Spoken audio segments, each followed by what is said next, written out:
अस्सलाम वालेकुम नाज़रीन, QAS हेल्थ में आप सबको खुशामदीद। मैं डॉक्टर अरमाडा। आज हम बात करेंगे वर्टिगो क्या होता है, इसकी वजूहात क्या हैं और इससे बचाव कैसे मुमकिन है। तो इस हवाले से आज के जो गेस्ट हमारे साथ तशरीफ़ में हैं, डॉक्टर फर्रा सादिक जो कि इंटरनल मेडिसिन की असिस्टेंट प्रोफेसर हैं लाहौर जनरल हॉस्पिटल लाहौर से। वेलकम करते हैं। अस्सलाम वालेकुम, कैसी हैं? मैं बिल्कुल बहुत शुक्रिया कि आज आपने टाइम दिया प्रोग्राम के लिए। अच्छा, वर्टिगो बहुत कॉमन आजकल पाकिस्तान में पाया जा रहा है, क्या समझती हैं इसके पीछे क्या वजूहात हो सकती हैं?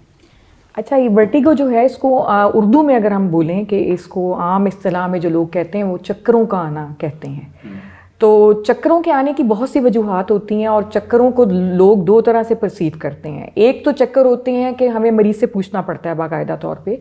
कि आप चक्करों से आपकी मुराद क्या है, क्या आपकी ज़मीन गोल गोल घूमती है या आंखों के सामने अंधेरा आता है। ये दोनों चीज़ें मैं आपको इसलिए बता रही हूँ कि दोनों की अलहदा वजूहात हैं। आँखों के सामने जो अंधेरा आता है उसकी अलहदा वजह है, और जो चक्कर आते हैं यानी ज़मीन का गोल गोल घूमना उसकी अलहदा वजह है। जो आपकी आँखों के आगे अंधेरा आता है वो उसको हम सिंकपी बोलते हैं अपनी मेडिकल की टर्म में, या बेहोशी आप कह लें अगर उर्दू में उसको बोला जाए। उसकी वजूहात कई हैं। उसमें आपका आ जाता है कि अगर आपको बहुत ज़्यादा आप खौफज़दा हैं,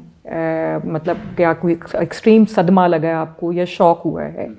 तो फौरी तौर पे जो है आपका रिस्पॉन्स होता है बॉडी का वो ये होता है कि आपकी जो नीचे ब्लड वेसल्स होती हैं, खून की नालियाँ होती हैं आपकी टांगों में, वो डायलेट कर जाती हैं और सारा खून वहाँ पूल अप हो जाता है, जिसकी वजह से इंसान का ब्लड प्रेशर जो ब्रेन की तरफ जा रहा होता है, प्रेशर वो कम हो जाता है और इंसान गिर पड़ता है। और वो एक तरह से एक हिफाजती निज़ाम होता है। हिफाजती निज़ाम इस तरह से होता है कि जब वो गिरता है तो ब्लड की जो सर्कुलेशन है या खून का बहाव दिमाग की तरफ जो है वो दोबारा बहाल हो जाता है। अगर वो ना गिरे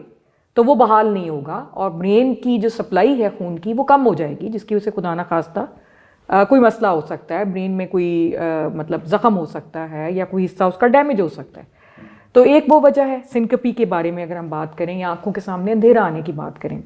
दूसरी इसकी वजह कोई हार्ट से रिलेटेड हो सकती है कि खुदा ना खास्ता आपका एक दिल एक रिदम में जा रहा है, रिदम में बीट कर रहा है और वो प्रॉपर रिदम एकदम से उसका हिल गया, वो प्रॉपर रिदम में नहीं बीट कर रहा, तो जिसकी वजह से जो उसने ब्लड फेंकना है खून की शरियानों में, जिसकी वजह से आपका ब्लड प्रेशर बनना है, और वो ब्लड प्रेशर की वजह से सारे जिस्म के जो अज़ा हैं उधर खून जाएगा और दिमाग में भी जाएगा, वो नहीं जाएगा टेम्परेरीली, थोड़ी देर के लिए, जब तक उसका रिदम ख़राब है। तो उसमें भी इंसान के आंखों के सामने एकदम अंधेरा आएगा और हो सकता है वो गिर पड़े, लेकिन जैसे ही वो रिदम बहाल होगा वो दोबारा से ठीक हो जाएगा। लेकिन वो सिंकपल अटैक उसको हो जाएगा, बेहोशी का अटैक जो है वो उसको हो जाएगा। इसी तरह एक और वजह होती है कि कुछ मरीज़ ऐसे होते हैं जो ब्लड प्रेशर की दवाइयों पर होते हैं। तो ब्लड प्रेशर की दवाइयाँ जो होता है उनका एक साइड इफ़ेक्ट ये होता है कि इंसान जब एकदम से उठता है, बहुत ज़्यादा देर के लिए वो बैठा हुआ है या लेटा हुआ है और वो ब्लड प्रेशर की दवा खा रहा है और वो एकदम से उठेगा तो उसका ब्लड प्रेशर एकदम से ड्रॉप कर जाता है, क्योंकि उसकी वजह ये कि काफ़ी देर से चूँकि आप बैठे होते हैं तो खून अगेन वही टांगों में पूल अप हुआ होता है। ग्रेविटी की वजह से या कशिश शकल की वजह से वो ऊपर नहीं एकदम से जा पाता दिमाग की तरफ। तो ये ख़ास तौर पे जो बीपी कम करने की दवाइयाँ ले रहे होते हैं उनमें, और जो बहुत एजड लोग होते हैं यानी जो बुज़ुर्ग लोग होते हैं जिनमें आपके एसाब इतने अच्छे काम नहीं कर रहे होते, यंगस्टर में तो एसाब अच्छे काम कर रहे होते हैं, फ़ौरन पता चल जाता है कि आप उठने लगे हैं तो ब्लड वेसल्स को वो ऐसे सुकेड़ देते हैं एसाब आपके, और खून की जो सप्लाई है वो ब्रेन तक बहाल रहती है, तो वो फ़ौरन उसको सुकेड़ के आपकी सप्लाई को बहाल रखते हैं। लेकिन ऐसे लोग जो ब्लड प्रेशर लो करने की दवाई ले रहे हैं या जो एजड हैं जिनकी नर्व्स काम नहीं कर रही हैं, उनमें ये ब्लड प्रेशर ड्रॉप करता है यानी कम होता है, जिसकी वजह से खून दिमाग को